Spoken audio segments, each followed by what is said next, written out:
y es economista de la UBA, está mastereado, tiene un máster en finanzas corporativas del SEMA, es socio en la consultora INVEC, bastante reconocida, es conductor de un programa en CNN Radio y es columnista en el Diario de la Nación los domingos.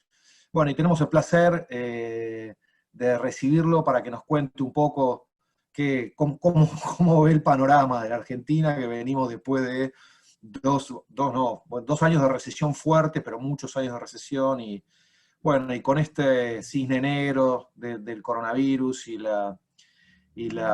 aislamiento, bueno, un poquito cuáles son los escenarios y un poquito también después más cerca de la micro, cómo manejarnos, ¿no? Creo que hoy uno de los principales problemas es la caja, y bueno, nada, una visión un poco desde un profesional como vos, Santi. Así que bueno, todo tuyo.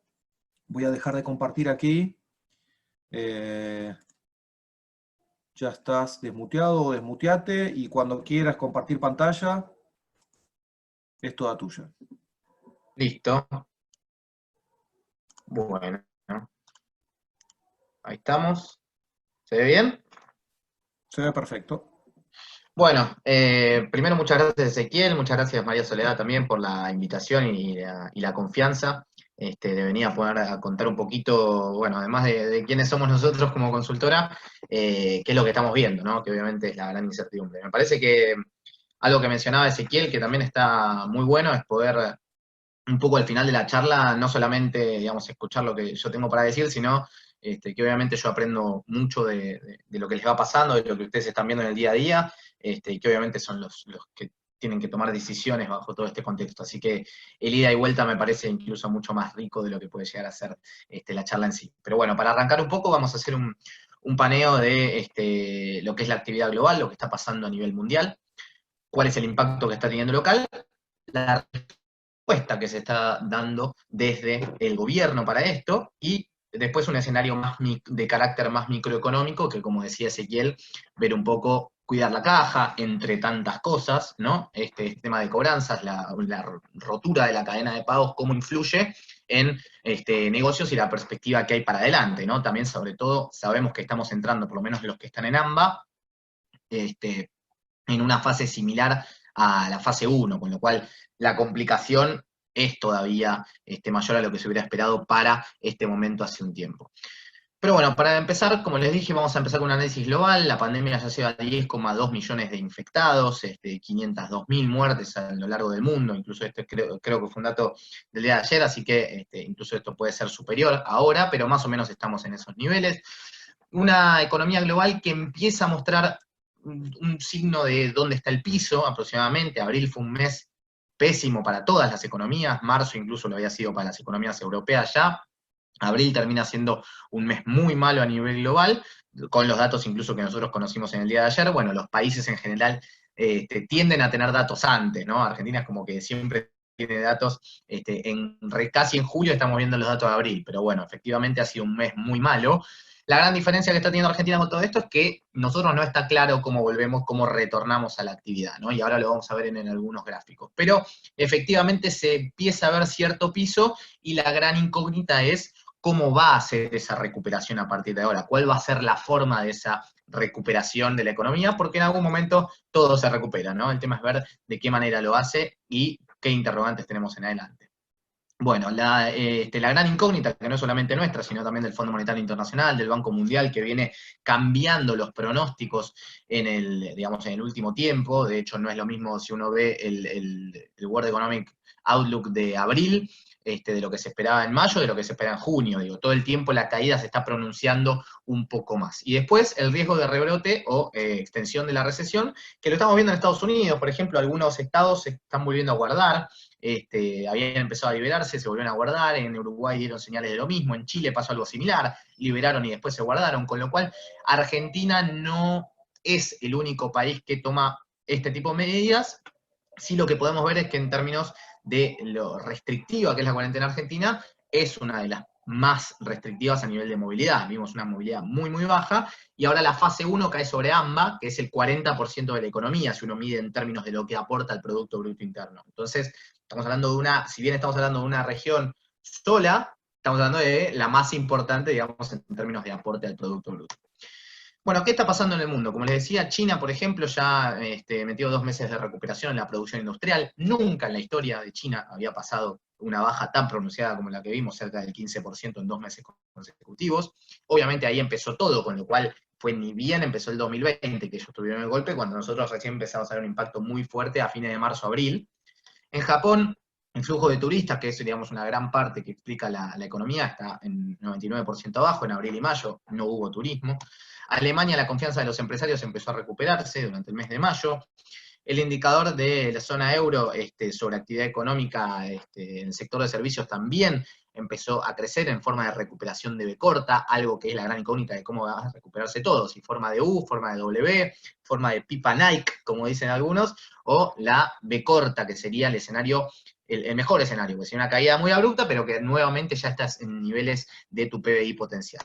En Estados Unidos, ¿qué pasó? Las ventas minoristas rebotaron, luego de haber tenido 2 meses también muy malos. En Estados Unidos, si vemos muchos indicadores, acá decimos poner ventas minoristas y también seguros de desempleo, que sobre el margen empiezan a bajar, tuvieron un salto muy fuerte, que llegaron a 25 millones de desempleos, y ahora bajaron bastante sobre el margen, lo cual estabiliza un poco la curva de desempleos.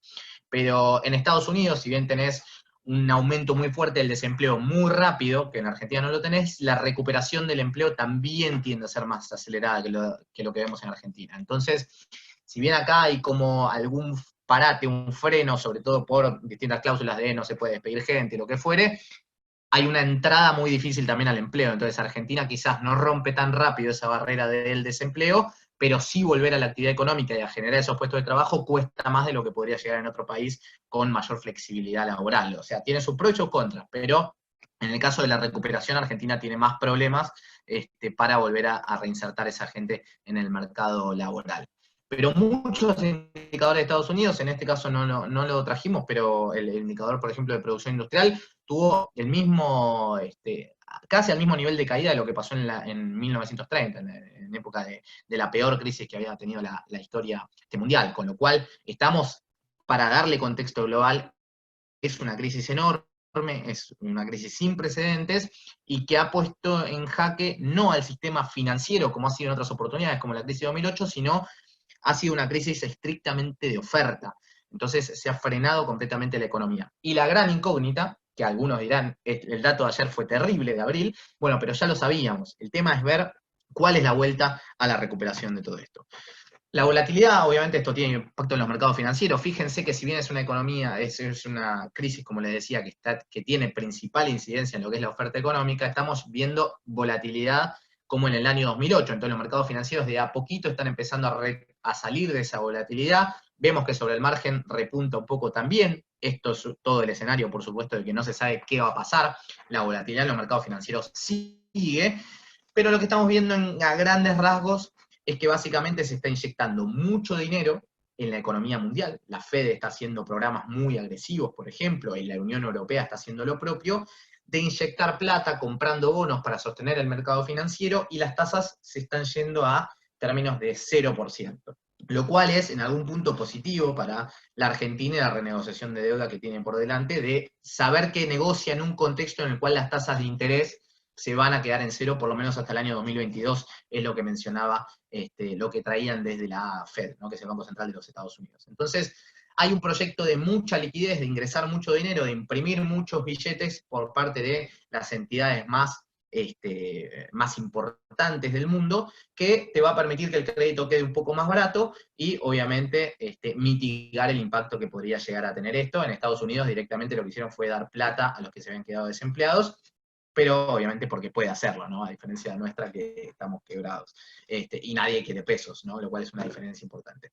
Por su parte, en el gráfico de abajo lo que vemos es el riesgo país latino. Hacemos eje ahí porque por supuesto tiene mucha más incidencia lo que pasa en los mercados emergentes que nos rodean, lo que podría ser otro comparable. Vimos que tuvo un pico que llegó casi a 800 puntos y después empezó a bajar. Hoy el Emerging Market Index, que es el ENVI, digamos, está cerca de 525 puntos el latino, y si vemos el global de los mercados emergentes está cerca de 480 puntos. Cuando Argentina hoy tiene un riesgo país de 2.500, o sea, estamos muy por afuera, muy por encima de lo que están los mercados emergentes en general, que Argentina es considerado un mercado emergente, ¿no? Pero vemos que sobre el margen también pasaron las dos cosas, empezaron a bajar sobre el final.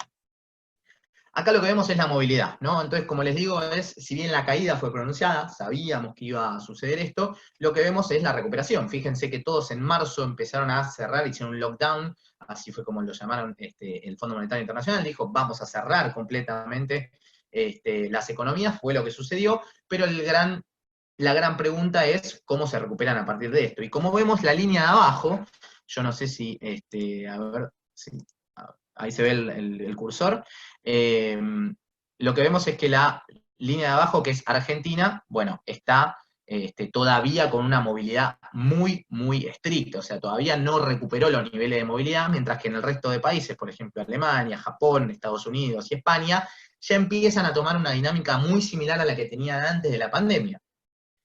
Entonces lo que vemos es, bueno, todos nos dimos un palo, pero de qué manera estamos volviendo a activar. Y como les digo, si bien en Argentina hay una gran parte que ya empezó a moverse, y ahora lo vamos a ver en algunos gráficos, tenés una parte muy importante de la economía que sigue completamente restringida, donde viven casi 16 millones de personas, y obviamente este impacto es importante. Entonces, bueno, la intensidad actual es un 20% mayor, digamos, de lo que fue en su momento más restrictivo, pero todavía Argentina sigue siendo de los más restrictivos.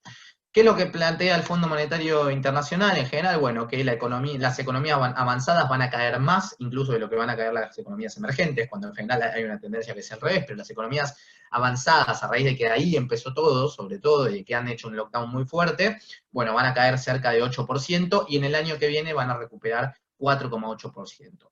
¿Qué pasa con las economías emergentes, donde se lo incluye Argentina? Bueno, van a caer más o menos 3% y se recuperarían 5,9%. Con lo cual, lo que estamos viendo es que no van a volver todas a su PBI potencial, en lo que tenían previsto en una primera instancia, pero la caída más pronunciada se va a dar en las economías globales, digamos, que son avanzadas. Vamos a la segunda parte, que tiene que ver con el impacto local, ¿no? Ya venimos de varios meses de recesión, ayer supimos justamente que, pensemos una distinción que quiero hacer acá, y ahora lo vamos a charlar también, pero algo que tiene en particular la economía argentina, en diferencia a lo que pasa con otros países de la región, es que Argentina venía con 2 años acumulados de recesión. Argentina viene cayendo desde el segundo trimestre de 2018. Entonces no es solamente lo que le está pasando ahora, sino todo el arrastre estadístico también que tenía de antes y que no venía creciendo. Entonces ya veníamos con la crisis acumulada, y si vemos la caída es mucho más pronunciada ahora. Bueno, las medidas económicas actuales van a compensar, o sea, lo que está haciendo el gobierno va a compensar finalmente todo esto, es una de las incógnitas que queda. Venimos en una actividad que está en caída libre, todavía no sabemos dónde está ese piso. Nosotros ya tenemos que para mayo va a haber una recuperación, cuando veamos el índice final, que va a ser dentro de un mes, va a haber una recuperación frente a abril, aunque contra mayo del año pasado la caída va a ser muy fuerte también. Entonces lo que esperamos es que la economía en relación al año pasado siga cayendo, y que el piso probablemente haya sido abril de lo más estricto de todo. El tema es que ahora el lockdown, de nuevo volver a cerrar en julio, hace que muchas actividades que tenían cierta perspectiva de volver a operar en el corto plazo, bueno, ahora cierren sus actividades nuevamente y solamente queden las esenciales. Esto es lo que ahora generó un poco más de incertidumbre y que cambia el escenario de lo que podíamos prever como caída. Ahora vamos a comparar con algunas caídas históricas en un gráfico también interesante para que lo tengan. Bueno, ¿cuánto golpea el aislamiento a la actividad local? ¿Cuándo podría darse la reversión de este ciclo negativo? Nosotros esperamos, reitero, que en 2021 haya un rebote, pero un rebote que no nos llevaría de nuevo, si nosotros partíamos de acá y nos caímos hasta acá, un rebote te puede dejar acá. Entonces, que no llegues de nuevo a tu PBI potencial de donde Argentina viene. Y tenemos un dato adicional, que Argentina no crece, en términos netos, no crece desde el año 2011. Entonces, venimos de una economía que no nos acompaña cuando los socios comerciales vienen creciendo al ritmo del 3% anual. Nosotros estamos clavados desde el año 2011 que no crecemos, y venimos incluso con recesión desde el año 2018, con lo cual ya llevamos más de 2 años en recesión. A ver. Bueno, acá este es un gráfico comparativo de las crisis.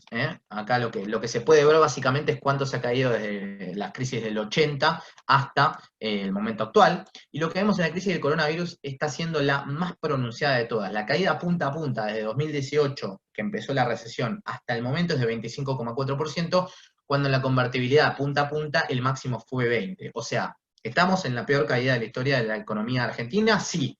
También pasó lo mismo en otras economías del mundo, claro, también, porque nunca todos habían cerrado de esta forma. Pero fíjense qué impactante ver que estamos transitando un momento que es histórico y que la gran pregunta es cómo va a ser esta recuperación. Como les dije, hay varias letras que uno podría identificar. La convertibilidad fue más una especie de U que tardó en volver, fue la crisis más larga que tuvimos, fíjense que empezó en el 98 y recién en el año 2005 volvimos a alcanzar aquel nivel. Ahora, la gran pregunta es ver qué puede pasar ahora.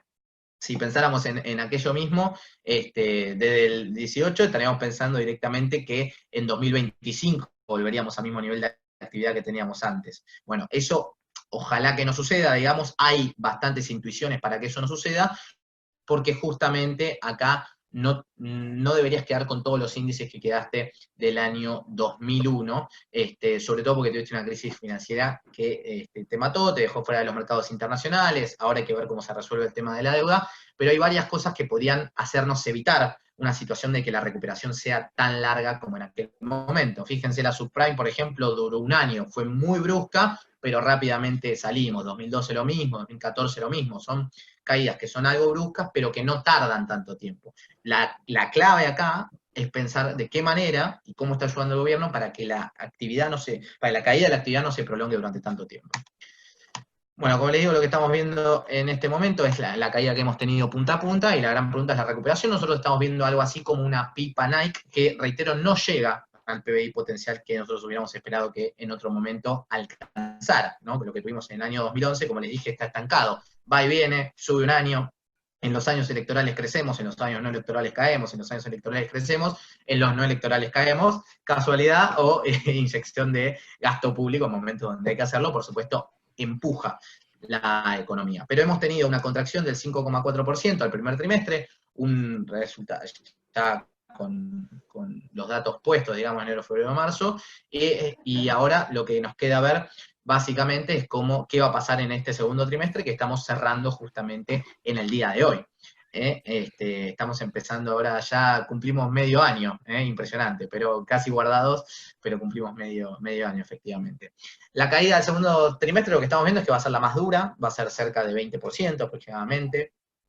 Obviamente la pregunta acá es ver cómo se vuelve y como decimos nosotros, si fuera una recuperación en B, como va a pasar en otros países y como vimos en indicadores previos, bueno, la salida sería más fácil, acá no creemos que sea de la misma manera. Básicamente, ¿por qué? Porque los comercios no van a volver de la misma forma, los indicadores sociales van a estar complicados, vamos a volver con desempleo alto, vamos a quedar con desempleo alto, el desempleo al primer trimestre fue de 10,4%, y seguramente esperemos que con la destrucción de empresas que está habiendo en este último tiempo, bueno, el desempleo parta de un punto más elevado. Todo esto, sumado a un Estado que no tiene dinero para inyectar en la economía, bueno, dificulta un poco todo. Y después hay que ver el riesgo inflacionario, que en un rato también vamos a repasar. Pero 4% sería entonces la caída desde donde estábamos hasta donde volveríamos recién en el año 2021. No recuperaríamos, sino que estaríamos 4% abajo si estos pronósticos se cumplen. Como les dije, el empleo exceptuado está empezando a retomar una fase de recuperación. Acá lo que estamos viendo es cómo han vuelto. Fíjense que la capital federal el 20 de marzo era 34% del empleo exceptuado, cómo se estaba moviendo, digamos, cómo era la flexibilización de esa movilidad, y ahora está en 49%, mientras que el resto ya tiene un retorno mayor. Varios han vuelto, la economía total pasó de 43%, que estuvo frenada, digamos que solo estaba activa en marzo, a que el 66,7% esté activa para mediados de junio, lo cual te da a entender también que se empezó a mover todo el país en general, lo que pasa es que todavía estás en una parte muy importante, como le dije, de Cava, muy frenado y representa el 40% de la economía entre AMBA total, ¿no? Por otro lado, esto lo que podemos ver es el consumo de energía eléctrica. Obviamente esto nos permite ver cómo tuvimos una caída muy fuerte que se dio hasta el 4 de abril y algunas industrias se han logrado levantar más rápido que otras.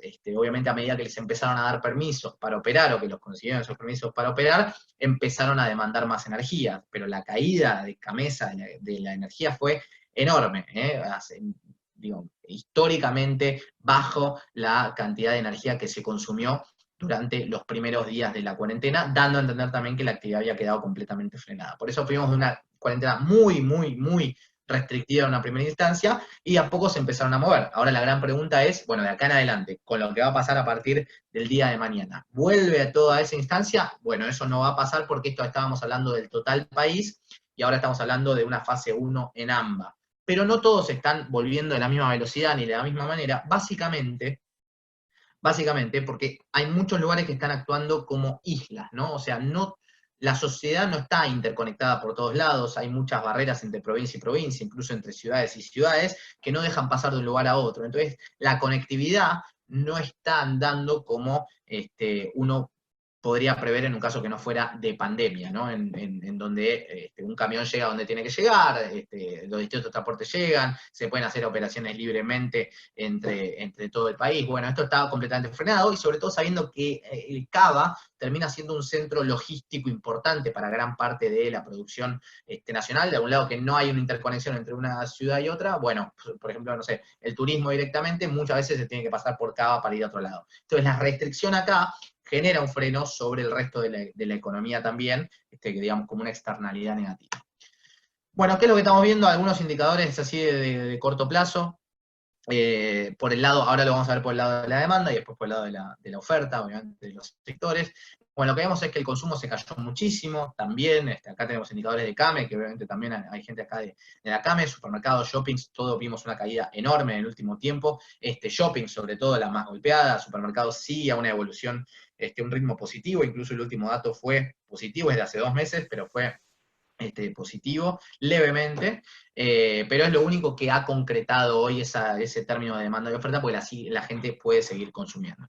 Por el lado de la inversión también estamos viendo una caída enorme, hace mucho tiempo que no veíamos, vamos a incluso romper la barrera del año 2007, de lo que es la caída de la inversión, y no hay demasiado para pensar que esto puede crecer. Acá se incluye lo que es obra privada, obra pública, y no estamos viendo una recuperación ahí. El gobierno quiere empujar un poco la obra pública, pero no están dando grandes incentivos a hacerlo tampoco.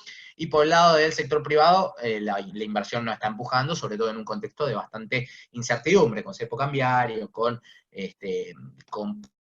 préstamos que están al cero, digamos, los préstamos bancarios no vienen creciendo, salvo la tasa del 24%, que algunos han accedido, pero no termina siendo una inyección en la inversión demasiado positiva, porque la economía tampoco tiene demasiadas perspectivas, y sobre todo el tema de deuda, que afecta más, atenta más contra lo que pueden llegar a venir de afuera, que los que efectivamente inviertan acá y a cuánto le presten a los de acá. Después lo que vemos es que el gasto público es lo que está empujando más que nada. El gasto público viene creciendo a una velocidad enorme y la recaudación viene cayendo impresionantemente, con lo cual venimos de 2 meses en los cuales la recaudación creció 12 y 2% en abril y mayo, y los egresos, o sea, los gastos, al 97% los 2 meses. O sea, los 2 meses de forma interanual, los gastos crecieron 97% en abril y en mayo, y los ingresos crecieron 12% en abril y 2% en mayo. Con lo cual el Estado recauda menos, gasta como nunca lo había, una velocidad que nunca lo había hecho. Y por el lado de las exportaciones e importaciones hay un lado positivo y uno negativo. El positivo es que Argentina viene teniendo más dólares, le ingresan más dólares de los que se le van. Esto es un dato muy positivo en términos generales para que no tengas una complicación, digamos, en el frente externo, que vos te quedes sin dólares, que obviamente son demandados todo el tiempo.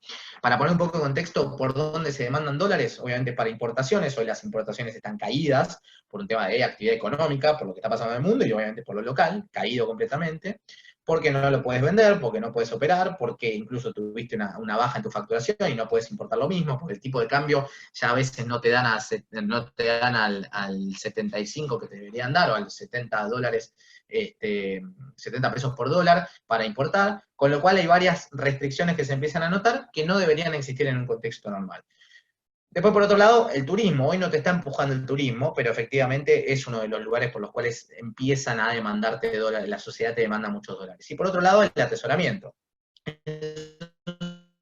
Son los tres frentes más importantes, y por otro lado el sector público cuando paga servicio de la deuda, que hoy tampoco está pagando servicio de la deuda. Así que no hay un empuje enorme contra el dólar, sí el minorista viene comprando, el mes pasado compraron 2.400.000 personas, compraron los $200 solidarios, o de 0 a 200, pero 2.400.000 personas pusieron plata para comprar parte de esos dólares que el Banco Central tiene. Con lo cual, por más cepo que pongas, la demanda no la frenás por parte del minorista que quiere seguir ahorrando en dólares. Entonces, la demanda hoy por los pesos está, si bien hay una especie de, quiero tener los pesos en este momento porque hay incertidumbre, bueno, la gente no quiere quedarse, digamos, con ahorros en pesos en este momento. Pero lo positivo es que nos siguen entrando dólares, lo negativo es porque las importaciones están muriendo, están cayendo a un ritmo de 35% interanual, mientras que las exportaciones caen a un ritmo de entre 16 y 20% dependiendo del mes. Pero obviamente es un escenario que es desfavorable, porque lo que uno querría es que las exportaciones vayan creciendo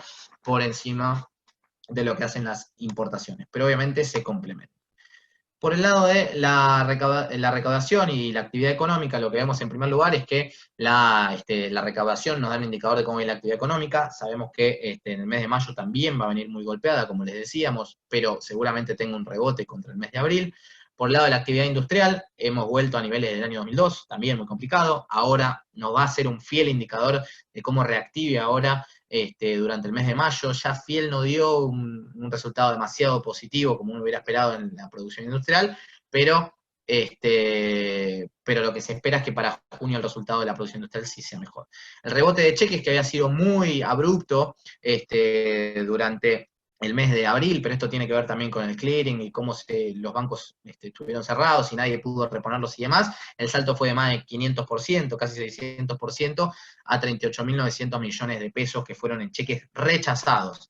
Eso después bajó a 18.600 millones, pero obviamente todavía no estamos en niveles muy por encima de lo que es una normalidad de las transacciones. Obviamente que los cheques rechazados generan una incertidumbre gigante respecto de un tema que vamos a tocar después, por supuesto, que es, bueno, ¿qué hago con la caja? ¿Cómo mantengo ese flujo activo? Obviamente el rebote de los cheques es un golpe fatal, que lo vimos principalmente en el mes de abril, y después mayo, el Banco Central tomó ciertos recaudos para que eso no tenga costos para lo que le rebotan los cheques y para que puedan seguir con su operatoria. Y por otro lado, la actividad de la construcción, el índice Construya ya dio algún anticipo a esto que es el INDEC. El INDEC dio, obviamente el salto la caída fue abrupta, volvimos a niveles de 2001 acá, en mes de abril, y el rebote ahora nos deja en niveles también cercanos al año 2005, acá no se ve en el gráfico, pero cercanos al año 2005, y ahora vimos que el índice construya de un rebote, veremos si el INDEC también lo convalida. Lo que empezó acá es que liberaron algunas cosas del sector privado, y por otro lado el sector público que empezó a empujar con ciertos programas. Pero reitero que el sector público no tiene tanto para empujar como en otros momentos, en un momento en el cual está quebrado, y ahora lo vamos a ver también. Vamos ahora a la respuesta que está dando la Argentina. ¿Se complicó la deuda externa? Sí, se complicó efectivamente. Se va a presentar entre mañana y pasado la última oferta en temas de la deuda. Al que le interese eso, bueno, después vemos un cachito, pero no quiero adentrarme demasiado.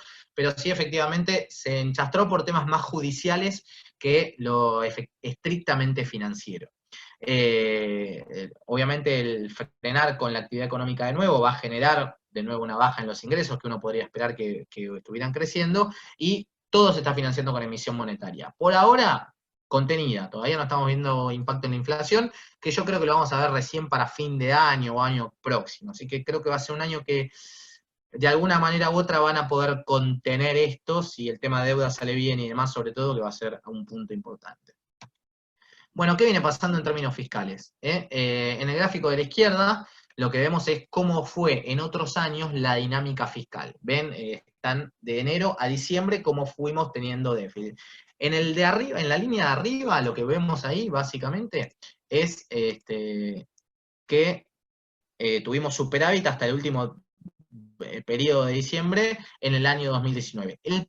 Lo que el gobierno quería hacer era básicamente sostener ese déficit o incluso irse hasta un punto del producto. O sea, el escenario era, yo en 2019 me quedé con un déficit de 0,4, si no tomo algunos ingresos extraordinarios que no se van a repetir, llegaba hasta 0,7, 0,8, pero mi plan era sostenerlo ahí, cerca de entre 0,4 y 1 punto del producto. Bueno, ahora vemos que la situación está muy distinta e incluso supera a lo que fue el año 2015. Si nos fijamos acá, estamos con una caída, un déficit primario, solamente de ingresos contra gastos que no tienen en cuenta los intereses de la deuda, de 2,2% del Producto Bruto al mes de mayo. Y lo que vemos es que esto va peor que en el año 2015, con lo cual vamos a un déficit este año que va a estar entre 6, 8 puntos del Producto Bruto, dependiendo, obviamente, cuánto se tenga que pagar. Y la otra pregunta, la gran pregunta, y respecto de cómo se vaya saliendo también, es cuánto se va a pagar de intereses de la deuda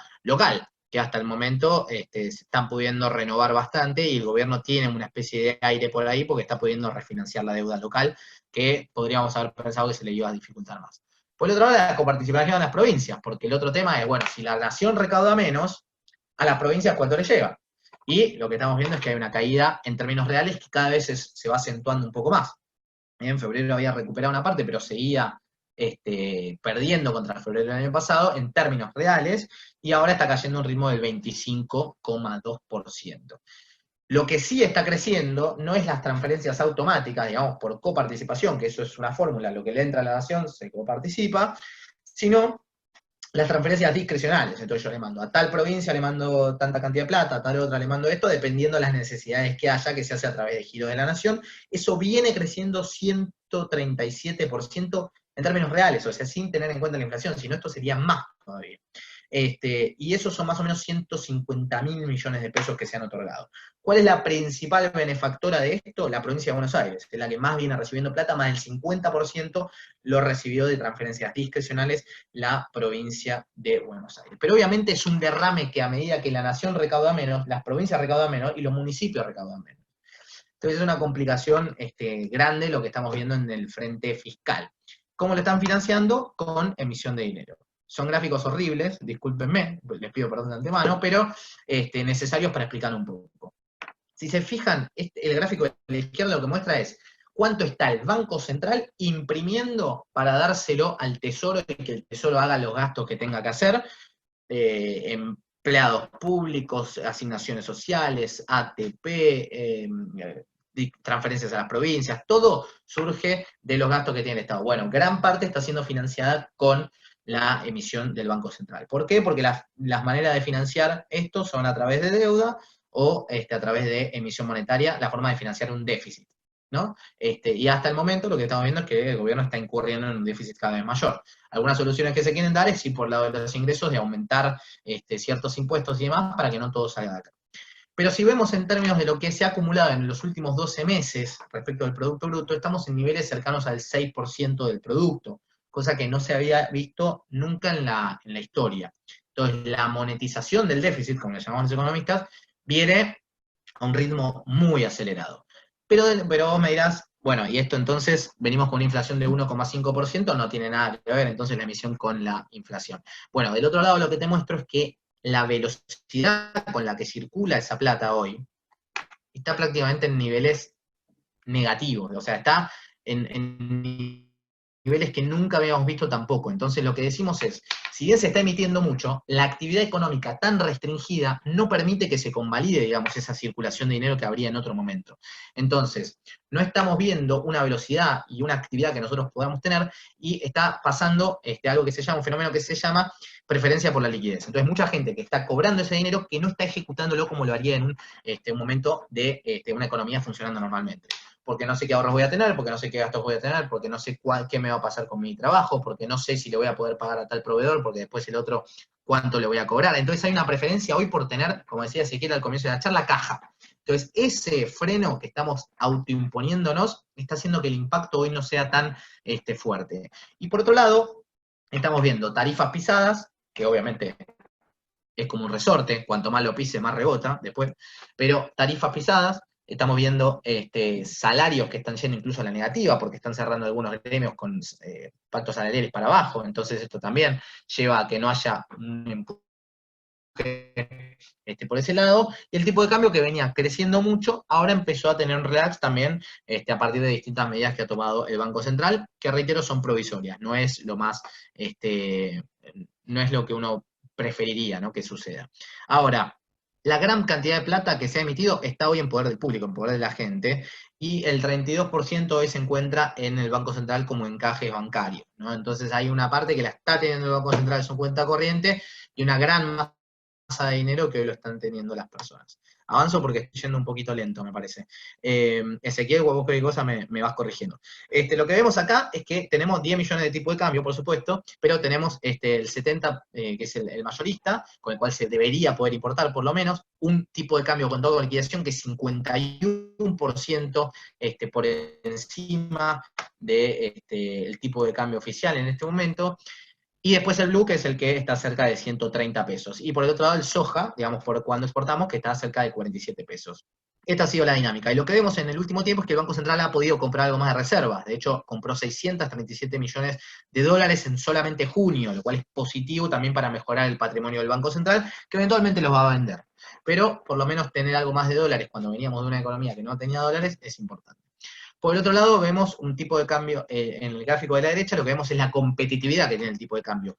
Lo bueno es que fíjense la diferencia que hay con el año 2015, donde está el punto más bajo, llegando ahí a la derecha, no estamos atrasados con el tipo de cambio. Entonces eso es positivo, le da algo más de aire para que el Banco Central pueda tener pisado el tipo de cambio. Pero ya vemos que con la brecha está alcanzando niveles parecidos de brecha a los del año 2013, que han sido pico en su momento, pero de un punto más alto. Entonces lo que significa es que si inyectas más pesos, te va a hacer una brecha más alta por más que el tipo de cambio real esté más positivo. Pero lo ideal en esto es no atrasarse demasiado, y ahí vemos sobre el margen que recuperó un poquito el tipo de cambio real, la competitividad mejoró un poquito sobre el final, y esto tiene que ver con que, bueno, muchos países que habían, de nuestro entorno y de la región, que habían devaluado mucho, ahora empezaron a recuperar parte contra el dólar.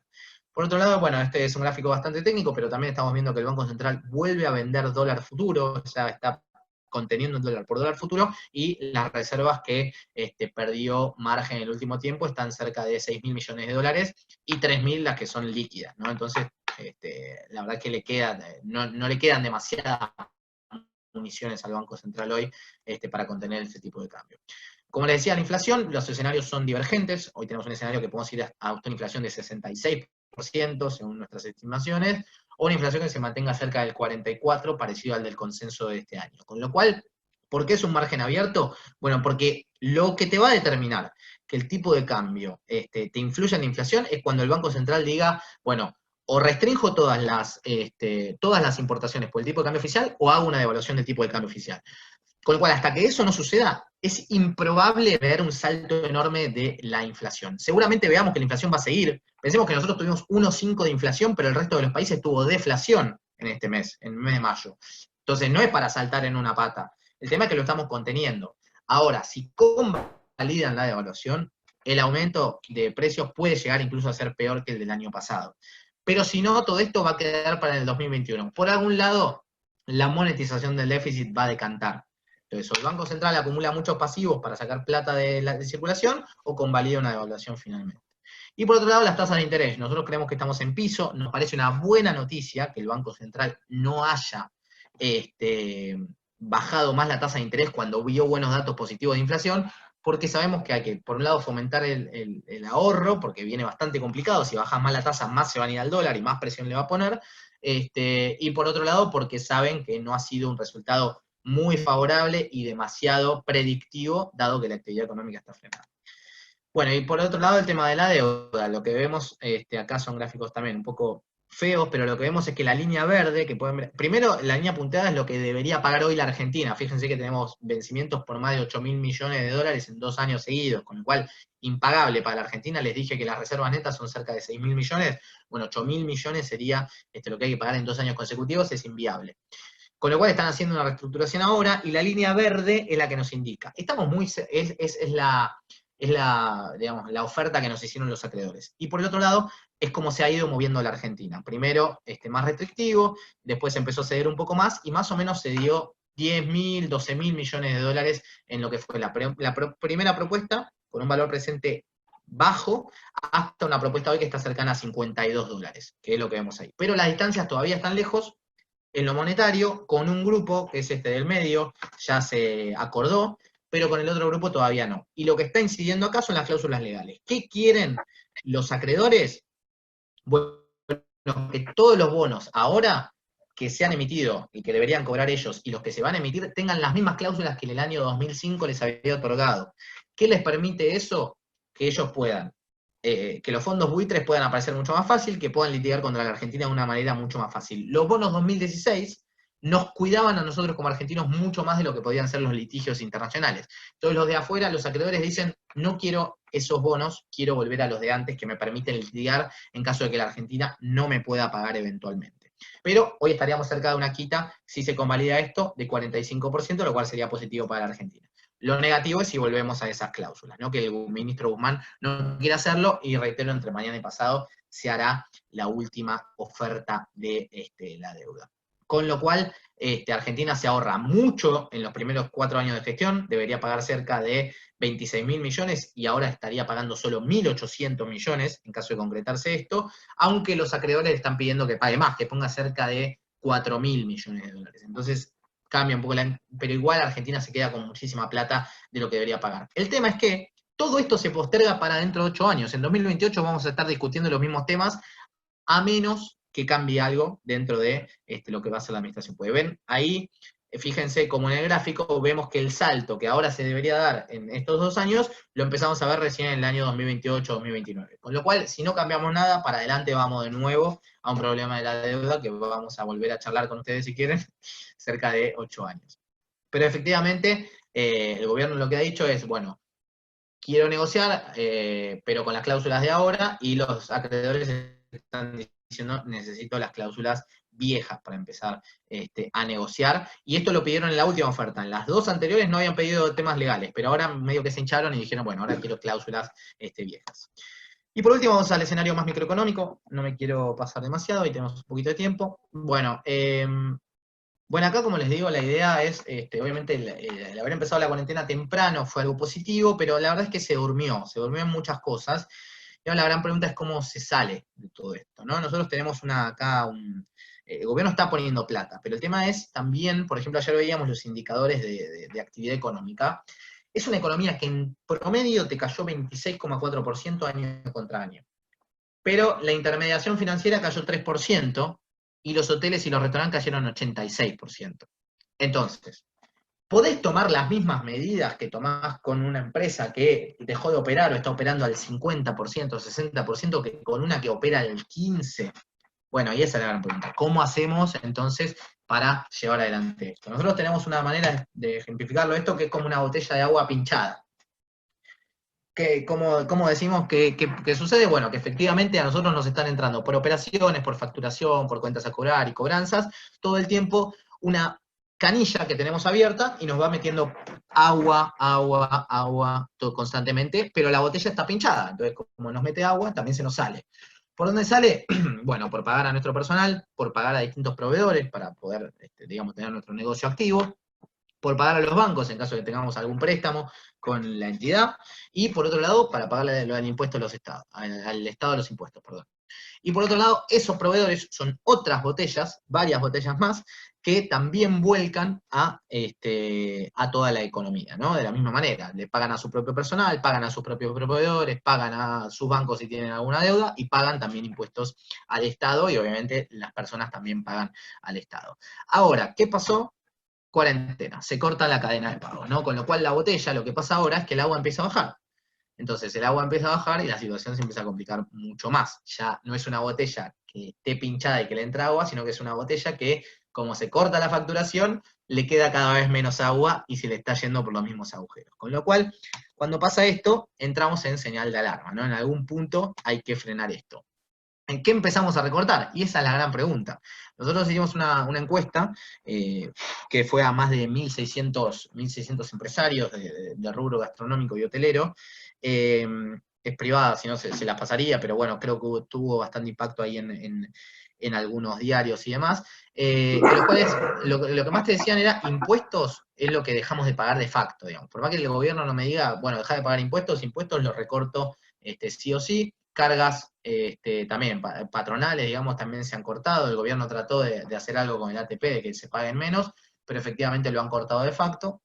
Y después lo que han tratado de sostener es justamente el pago a los empleados, en su gran mayoría, de lo que nos daba esta encuesta, y el pago de servicios. No todos han cortado el pago de servicios, pese a que el gobierno tomó ahí también alguna implementación de que los servicios no se puedan cortar.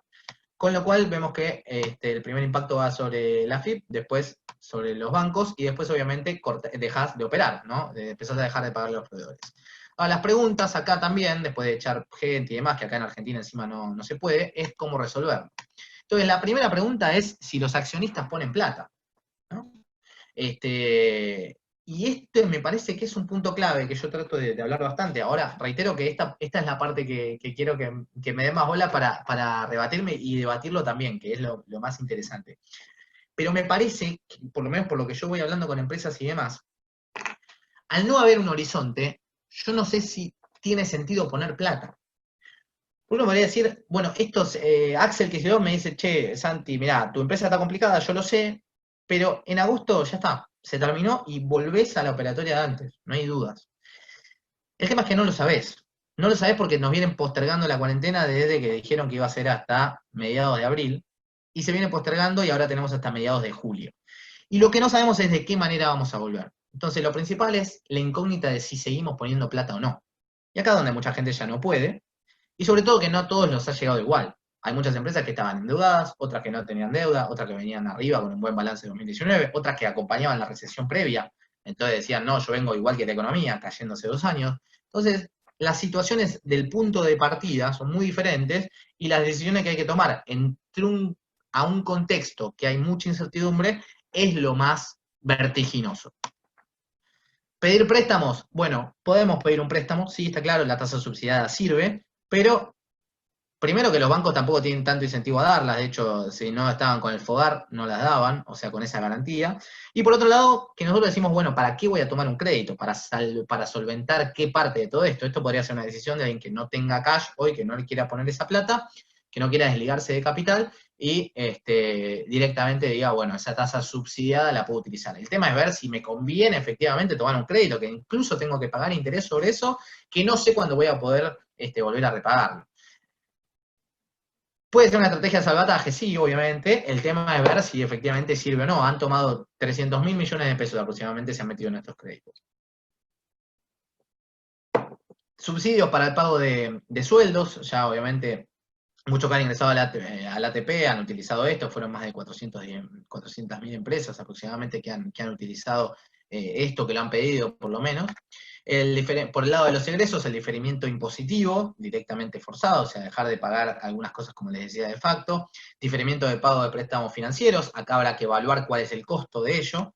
Acuerdo con pagos parciales al personal, esto directamente, bueno, muchos lo han hecho vía gremios y demás, pero habrá que ver qué convenio laboral tiene cada uno como para poder aplicar estas medidas o no, pero efectivamente hacer un recorte en lo que se venía pagando con la promesa de pago futuro, porque esto también, digo, a mí hay algo acá que me suena un poco extraño en la Argentina, es que la Argentina tiene al empresariado mal visto, hay como una mala imagen ahí de que siempre quiere hostigar al empleado. Yo que trabajo con empresas pequeñas y medianas, no, digamos, si hay algo que no quieren es despedir gente, y menos que frenar la operatoria, lo más lindo es crecer y crecer con gente, pero hay como eso, un poco esa mirada. Entonces, yo diría que, digamos, acá algunas medidas de uno tomar con sus propios empleados es, la situación está complicadísima. Digamos, si no te pago parte ahora, te lo voy a pagar a futuro cuando esto vuelva a reactivarse. Pero efectivamente ahora estamos en un momento complejo, incluso para despedir, porque hay una suspensión una prohibición de hacerlo. Y después, lo que estamos hablando mucho, por supuesto, del pago de alquileres y demás. Acá tenemos algunos puntos en los cuales dividimos por tres, ¿no? Dividimos en dos, en lo que es el momento de cautela y el de subsistencia, ¿no? Primero, cuantificar cuál es la caída potencial que podemos llegar a tener en nuestras ventas. Obviamente esto lo armamos como ni bien empezó la pandemia para tener una estructura, para tenerla pensada, pero acá obviamente la traigo también porque se viene una restricción mayor para los que estén en AMBA, por lo menos. Reconfigurar el negocio al nuevo volumen del momento, digamos, a lo que estamos haciendo ahora, un análisis económico financiero para lo que queda del año, los costos, readecuación de productiva al nuevo contexto, readecuación salarial, como les decía antes, gastos y financiamiento. Acá, bueno, un tema fundamental que no me quiero olvidar es el tema de los alquileres. Hay muchos que directamente están operando con distintos alquileres, todo se renegocia. En este momento todo se va a renegociar entre partes, sobre todo porque estás si bien pactaste un alquiler con una persona, no estás teniendo la funcionalidad que tenías antes, digamos, no sé, un comercio, no estás pudiendo operar de la misma manera, y esa persona tampoco se lo va a poder alquilar a nadie. Entonces ahí hay un deal, es decir, te pago 25% de lo que te venía pagando, pero vos me lo tenés que aceptar a su parte, porque vos no vas a poder tampoco salir a alquilarle nada a nadie, vos como dueño de ese local. Entonces, acá se abre un esquema de empecemos a resolver cómo juntos podemos surfear la ola, ¿no? Por el gasto de financiamiento, reducción de gastos operativos, administrativos y contables, estiramiento y postergación de pagos, acá me parece que lo que decía Ezequiel también es importante, hoy sostener la caja es importantísimo porque no sabemos cuál es la plata que nos va a ingresar. Por más que nosotros tengamos un flujo contable pensado, digamos, operativamente, no sabemos si esos cheques van a venir rebotados, no sabemos con qué proveedores nosotros podemos renegociar o no, entonces lo importante es nosotros no empezar a acumular a sumarle más complicaciones a lo que ya es una incertidumbre en nuestra propia cadena de pagos. Con lo cual, ahí tomar decisiones de saber bien qué es lo que me puede llegar a ingresar, con qué proveedores puedo contar o no, con qué pagadores puedo contar o no y a qué tiempo, lo ideal, esto está mal, digamos, que lo diga, pero lo ideal es para los que le vamos a pagar, estiremos lo más posible y lo que vamos a cobrar, tratemos de cobrar lo más rápido posible, ¿no? Cuidar entonces el momento, el flujo actual es importantísimo, y después hay algunas herramientas de inversión ahí para tener en cuenta, obviamente para el que tenga caja para hacerlo, fondos comunes de inversión que pueden ser de money market, hoy son los primordiales, ¿no? Los que uno puede sacar automáticamente en caso de que necesite hacer alguna transacción de último momento. Pero eso obviamente hablando para los que tienen algo más holgada la caja en este momento. Bueno, búsqueda de asistencia, reitero, siempre nada que tomen de préstamo que vaya atado a la inflación. Podemos, reitero, transitar un año que sea de inflación baja, pero en largo plazo vamos a ir a una inflación más alta que la que veníamos viendo en el último tiempo. Así que si vamos a endeudarnos, que no sea ligado a la inflación, es importante, creo que los créditos del 24 cumplen un poco esta premisa, y buscar financiamiento blando. Y por otro, bueno, ya más de carácter soft dentro de la empresa, constituir algún comité de crisis, agilizar el análisis y la toma de decisiones dentro del comité, que muchas veces se torna un poco pesada, tensa. Bueno, la idea es hacerlo lo más ágil posible y definir ciertas prioridades, ¿no? Dentro de todas las cosas que ustedes me van a contar también. Pero me gusta terminar esta parte de la charla con aquí es donde empieza todo, todo comienza aquí hoy, una frase que nos invita también a decir, bueno, es una crisis, pero efectivamente de la cual vamos a salir. La idea es, y lo que hay que tener muy presente es de qué manera transitamos este mal momento para que el repunte, como ya lo vienen diciendo organismos internacionales y nosotros también, pueda ser de la mejor manera posible. Muchas gracias. Bueno, excelente. Muchísimas gracias, Santi. Un placer, tu presentación muy abarcativa. Arranco yo, ahora vayan pensando, no tenemos preguntas en el chat, yo tengo algunas que te quiero hacer. Eso no sé si es Y malo. No le no, importa a nadie. van a aparecer ahora, no tengo ninguna duda. Dentro de toda esta malaria tremenda, hay algunos datos positivos, como por ejemplo, bueno, la balanza de pagos y demás, y otro es el ahorro, digamos, también. Obviamente la situación está muy difícil, pero hay un montón de dinero que como no se está moviendo, de alguna manera está en estado como de ahorro, ¿no? Esto pasa acá y creo que pasa en todas partes del mundo. Te quería preguntar si pensás que eso de alguna manera puede ser como un poco la semilla de la recuperación en algún momento en el que podamos, obviamente, empezar a circular digamos, a movilizar la economía. Y si no, ¿cuál es la chispa que va a generar cuando, supongamos que en algún momento abrimos, ¿cómo hacemos para arrancar de vuelta? ¿No? ¿Viste que cómo le empezamos a dar inercia a la recuperación? Esa es mi pregunta. ¿Por dónde pensás que puede venir? Bueno, mirá, si yo te pregunto, Ezequiel, si el argentino ahorra, ¿vos crees que ahorra? Bueno, los que pueden El compran dólares, argentino, esos el millones que argentino, dijiste. exacto, exacto. El argentino ahorra mucho. El tema es que todo lo que ahorra, nosotros tenemos un PBI ahorrado afuera, blanqueado. Te hablo de lo blanqueado. Ujú. Afuera tenemos un PBI argentino ahorrado. Entonces el argentino ahorra mucho. El tema es que no tiene nada de confianza acá. Entonces yo creo que hasta que acá no venga un ministro de Economía, o el propio ministro de Economía que esté, porque no me cambia el nombre, no dé un programa certero de qué es lo que va a pasar con la monetización del déficit, como veníamos diciendo antes, con distintas variables con el tipo de cambio, con ciertas reglas jurídicas y demás, es difícil que esa plata que está afuera ahorrada vuelva para acá y empuje. Entonces, Argentina hoy lo que no tiene son dólares internos, no están acá, pero en el sistema afuera están. Entonces, lo que hay que reconstruir sí o sí es la confianza. Y ahora estamos transitando un momento en el cual no hay nada. El año 2020 no tiene presupuesto. La economía argentina hoy está funcionando sin presupuesto económico. Es una cosa delirante, digamos, pero sucede. Y ahora recién se está empezando a preparar el presupuesto 2021. Y obviamente todo está avalado porque estamos en un tiempo de pandemia y qué sé yo, no hay demasiado cuestionamiento sobre eso. Pero efectivamente el ahorro va a ser lo que te potencia la inversión. Ya había mostrado un gráfico de inversión. Digo, ahorro en las fórmulas económicas es igual a inversión. Entonces, si no hay ahorro, no hay inversión. Eso es así, digamos, está escrito hace muchos años, no estoy inventando nada. Entonces, es fundamental que lo haya, claramente. El tema es ver si va a traccionar acá o no. Entonces, renegociar el tema de la deuda va a ser clave. Sobre todo porque estamos en un momento en el cual muchas empresas internacionales incluso les están diciendo a los de acá, cuiden la caja, porque desde casa matriz también estamos complicados. No somos Argentina, pero que Argentina siempre está en un caos, pero le mandamos guita y se sostiene, sino que estamos en un momento en el cual, bueno, el mundo en general está complicado. Entonces, lo principal va a ser que Argentina renegocie su deuda. Pensemos que países como Perú, Colombia, Chile, Uruguay, todos han colocado deuda en el exterior y Argentina se sigue financiando con pesos porque claramente no tiene cómo hacerlo. Entonces la clave ahí va a estar ver de qué manera el Estado le saca un poco la pata al privado, de que no lo llene de compromisos. Digamos, no podemos estar cobrando intereses punitorios por alguien que no puede pagar el impuesto, porque no tiene ningún sentido, digamos, en este contexto, y eso está pasando. Y sobre todo, reitero, las actividades que están en cero. Digo, hay que declarar la ley de emergencia para algunas actividades que no facturan. Digo, vos no podés cobrar, darle el ATP a un hotel.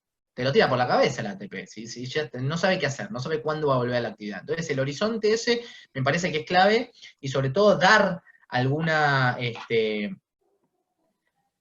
dar algún cierto pronóstico, ¿no? A lo que puede llegar a ser esto que mencionábamos antes, que es la inyección de capital y la necesidad de volver a reinvertir acá. Porque a diferencia de lo que pasó en el año 2001, que tuvimos una crisis gigante, como lo mencionábamos antes, la macroeconomía se ordenó. Dolió muchísimo. Desempleo por el aire, caída del producto enorme, pobreza enorme, pero quedaste con una macroeconomía que estaba dispuesta, digamos, a venir a ordenarse bastante, y cuando arreglaste la deuda en el año 2005 no paraste de crecer a tasas gigantes.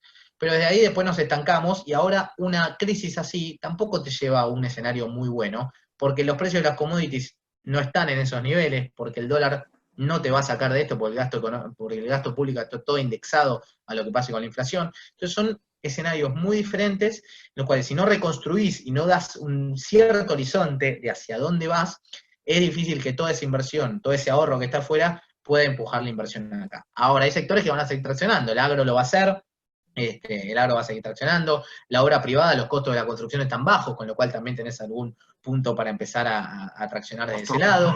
Habrá que ver qué pasa con Brasil, digo, el sector automotriz estuvo muy golpeado, y vamos a ver qué sucede con nuestro principal socio comercial.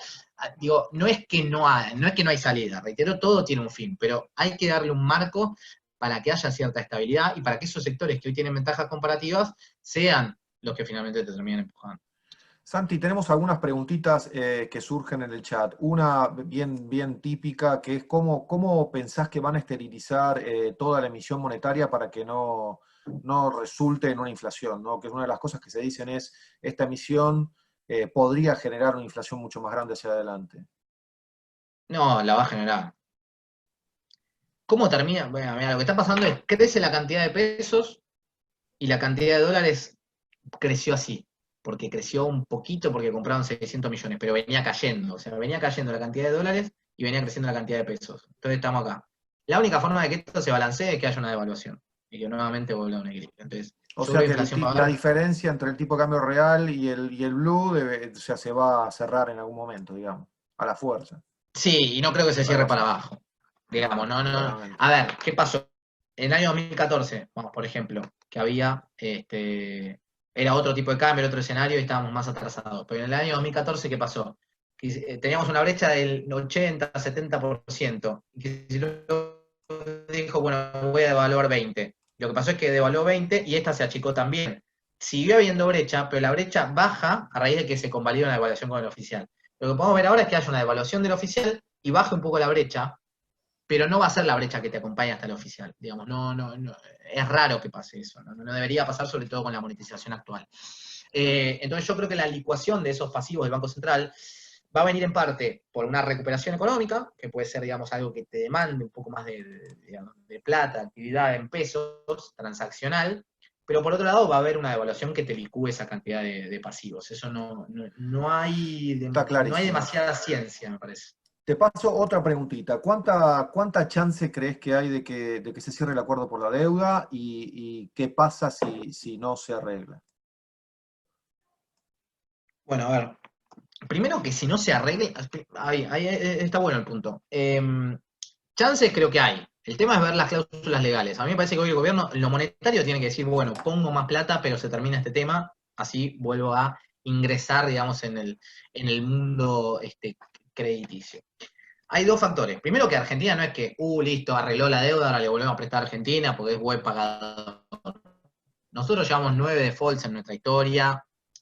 Estamos reestructurando bonos que defaulteamos en 2001. O sea, fíjense que estamos volviendo a hacer una quita sobre lo que ya hicimos una quita. Es insólito, digamos. Con lo cual no tenemos así un historial buenísimo para que no presten. Pero lo que sí está pasando en el mundo es que está habiendo mucha más liquidez y vamos a un mundo de tasa cero. ¿Esto qué quiere decir? Que básicamente Argentina va a rendir de alguna manera, va a pagar por esos bonos algo bastante atractivo en un país que está de tasas, que no da rendimientos positivos. Entonces, eso es un punto a favor. Pero hoy, defaultear o no defaultear, digamos, completamente al día siguiente, no va a cambiar nada. El tema es para adelante, porque si vos en 2021 podés recuperar parte de ese crédito, ya la monetización de ese déficit va a ser menor, la capacidad de repago debería mejorar por parte de la Argentina y la capacidad prestable del resto también. Entonces Argentina no debería pagar todo ese déficit con emisión monetaria. Entonces, lo que no se va a ver en el cortísimo plazo, de mediano plazo va a tener un impacto clave. Y el impacto que puede tener nosotros es que si no renegociamos esto, el default es entero, y lo que va a pasar es que justamente la presión sobre el tipo de cambio va a ser mayor, la inflación va a ser mayor, y si se terminan de ir los dólares, si se terminan de ir, no estoy diciendo que esto va a pasar, pero si se terminan de ir, el riesgo de una inflación muy alta, muy alta, está vigente. Hoy no, porque tenés un cepo cambiario, porque tenés bueno, el cepo cambiario no te cambia nada, porque en el 89 también había. Pero hoy que tengas reservas te pone un poco ese freno. Entonces, no arreglar te puede sacar más dólares de lo que hoy en la economía, te bloquea directamente muchos procesos de inversión que pueden llegar a venir acá y te puede dar un escalón inflacionario mucho más alto. Entonces, por el que te pega, por inflación más alta, con lo cual es caída de consumo y por caída de la inversión también. Entonces vas a un proceso de aceleración de lo que es la recesión que venís viendo.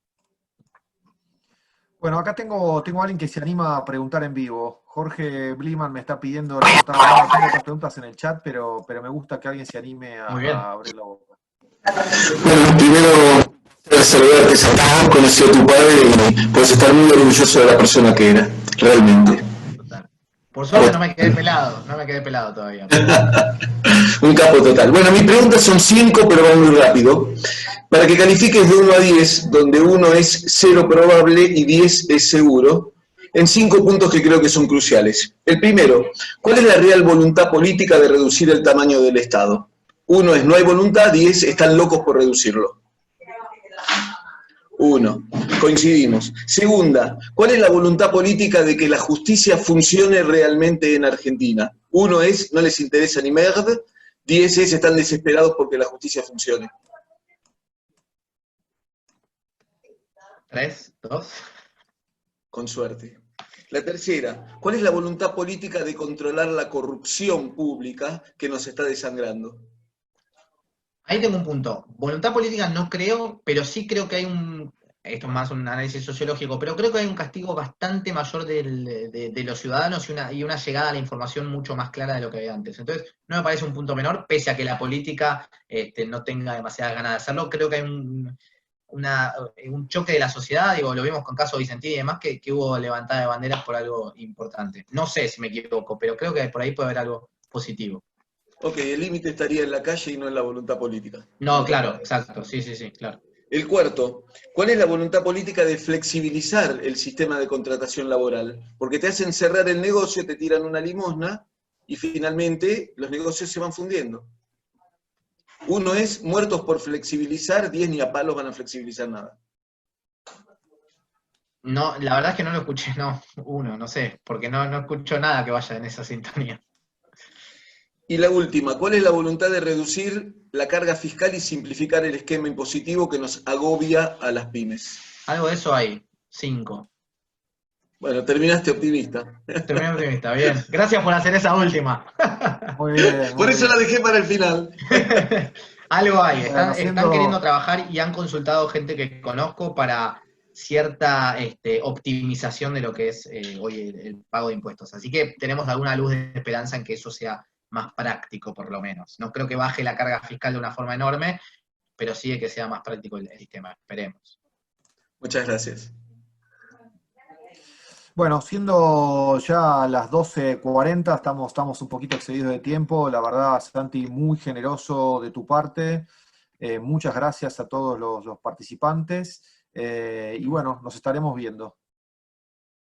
Obvio. Bueno, Ezequiel, mandales mi email si alguno necesita algo, por supuesto, más que a disposición. Sí, claro. A todos les vamos a mandar ahora inmediatamente un mail con la presentación de Santi, con una encuesta para que nos den una devolución acerca de cómo fue toda la organización, la presentación y demás. Y por supuesto los datos de Santiago y de la consultora para quien lo quiera consultar personalmente. Muchas gracias a todos. Saludos. Muchas gracias. Gracias.